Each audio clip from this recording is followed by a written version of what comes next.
એકદમ ડિફરન્ટ રીતે આપણે આજે આ કોપરા પાક બનાવીશું. તો ચાસણીની પણ જરૂર નથી, મિલ્ક પાવડરની જરૂર નથી, માવાની જરૂર નથી અને ઘીની પણ જરૂર નથી. તો એવી રીતે આ કોપરા પાક આપણે બનાવીને રેડી કર્યો છે. તમે જોઈ શકો છો લુક્સમાં, ખાવામાં તો બિલકુલ બજાર જેવા ટેસ્ટમાં રેડી થશે જો આ મારા મેઝરમેન્ટથી તમે કરશો તો લાગે છે ને લુક્સમાં, ખાવામાં એટલો ટેસ્ટી અને બિલકુલ વાર નથી લાગતી. 10 જ મિનિટમાં કોપરા પાક બનીને રેડી થઈ જાય છે.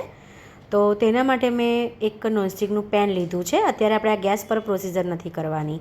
તો 1 કપ એટલે કે 250 ગ્રામ જેટલું મેં ફૂલ ફેટ મિલ્ક લીધું છે. તો આપણે આ ફૂલ ફેટ મિલ્ક લઈશું ને એનું કોપરા પાકનું સ્ટ્રક્ચર બહુ ફાઇન આવે છે. 1 કપ એટલે કે 250 ગ્રામ જેટલું દૂધ લીધું છે. સાથે મેં 200 ગ્રામ ખાંડ એડ કરી છે. એકદમ પરફેક્ટ મેઝરમેન્ટ છે કોપરા પાક માટેનું. તો એને 2-3 વાર આ રીતે મિક્સ કરી દેવાનું છે. તો 250 ગ્રામ દૂધ સાથે 200 ગ્રામ ખાંડ. હવે મેં ગેસને સળગાવી દીધો છે અને પેન ઉપર મૂકી દીધું છે ગેસ પર. હવે લો ટુ મીડિયમ ફ્લેમ પર આપણે આ પ્રોસીજર કરવાની રહેશે. સરસ રીતે મિક્સ કરી દઈશું એટલે આપણે ખાંડ ફટાફટ મેલ્ટ થઈ જશે. તો આ પ્રોસીજર આપણે કરતાં 5 મિનિટ મારે લાગી હતી. તો 5 મિનિટ તો લાગશે જ. લો ટુ મીડિયમ ફ્લેમ પર જ કરવાનું છે. તો હા, આમાં એક પોઈન્ટ આપણે યાદ રાખવાનો છે. તો તમારો કોપરા પાક એકદમ બજાર જેવો અને પરફેક્ટ બનશે. તો આમાં શું યાદ રાખવાનું છે કે આ દૂધ છે ને, તમે જોઈ શકો છો ધીમે ધીમે ટ્રાન્સપરન્ટ સ્ટ્રક્ચરમાં થતું જાય છે દૂધ. તો હા, તમને થોડું પાણી જેવું દૂધ લાગશે. પછી જ આપણે આગળની પ્રોસીજર કરવાની રહેશે. હું તમને બતાવી દઉં ચમચાથી. જો આ રીતે પાણી જેવું લાગે છે ને દૂધ, એકદમ ટ્રાન્સપરન્ટ દૂધ થવું જોઈએ આપણું. તો 5 મિનિટ લાગશે આ પ્રોસીજર કરતાં. એમાં આપણે 1 ચમચી ઇલાયચી પાવડર એડ કરવાનો છે. એનાથી ફ્લેવર અને સ્મેલ બહુ ફાઇન આવશે કોપરા પાકમાં. તો દૂધ આપણું કમ્પ્લીટ ટ્રાન્સપરન્ટ થઈ ગયું છે, તમે જોઈ શકો છો. બસ આ રીતે આપણે દૂધને થવા દઈ અને મેં 250 ગ્રામ જેટલું કોપરાનું છીણ એટલે કે ડેસિકેટેડ કોકોનટ આવે છે ને એ લીધું છે. તો પરફેક્ટ આ મેઝરમેન્ટ છે. નાનો કાચનો બાઉલ છે આ. એમાં હું થોડું થોડું એડ કરતી જઈશ અને મિક્સ કરતા જવાનું છે. તો કોપરાની બરફી કહો કે કોપરા પાક કહો, બધું જ બહુ ફાઇન બનશે આ રીતે તમે કરશો તો કોપરું મેં એડ કરી દીધું છે. તો તમે જે લીલું નાળિયેર આવે ને એને ગ્રેટ કરીને પણ તમે આ રીતે કરી શકો છો. બજારમાં આસાનીથી આ ડેસિકેટેડ કોકોનટ મળી જતું હોય છે. તો બિલકુલ વાર નથી લાગતી. તમે જોયું ને, ઘી પણ એડ નથી કર્યું, માવાની પણ જરૂર નથી. તો એના માટે આપણે છે ને મલાઈ લીધી છે મેં 3 ચમચી ફ્રેશ મલાઈ લીધી છે, જે આપણે દૂધમાંથી બોઇલ કરી અને કાઢતા હોઈએ છીએ. તો આ રીતે આપણે દૂધને મિક્સ કરી દેવાની છે મલાઈને ચમચીથી, એટલે ક્રીમી સ્ટ્રક્ચર થઈ જશે. હવે આ જે કોપરાનું છીણ છે કોપરા પાકનું, એમાં હું એડ કરીશ મલાઈને. તો મલાઈ ના હોય ને તો તમે જે અમૂલની ક્રીમ આવે છે ને એ પણ તમે લઈ શકો છો. તો આ મલાઈ એડ કરવાથી કોપરા પાકમાં એક અલગ જ ક્રીમીનેસ આવશે. તો ચોક્કસથી ટ્રાય કરજો તમે. હવે મેં પેપલિનના કલર લીધા છે, એમાં હું યલો ફૂડ કલર લઈશ. તો ટોટલી ઓપ્શનલ છે, તમે સ્કીપ પણ કરી શકો છો કલરને. પણ આપણે બજાર જેવો બતાવું છું, હું તમને બજાર જેવો બનાવીએ છીએ એટલે હું ફૂડ કલર એડ કરીશ ચોક્કસથી. તો 2 ડ્રોપ્સ મેં એડ કર્યા છે.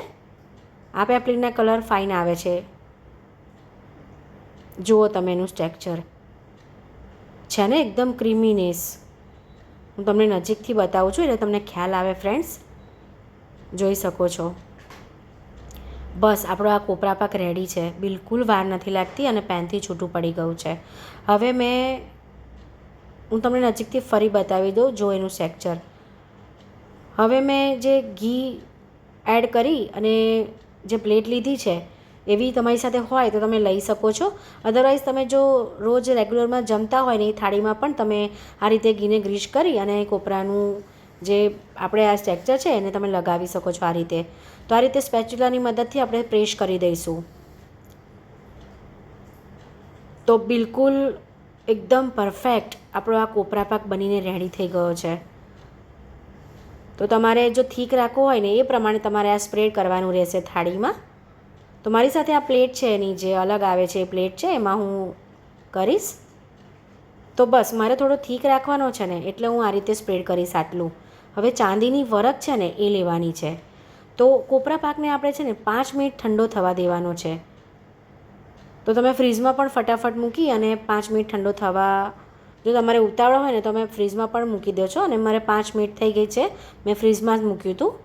હું મારી સાથે ચાંદીની વરખ મેં તમને બતાવી એ હું લગાવી દઈશ. ટોટલી ઓપ્શનલ છે, તમે સ્કીપ કરી શકો છો. આ રીતે હું એકદમ ઝીણું એવું બદામ પણ આ રીતે ગ્રેટ કરી લઈશ.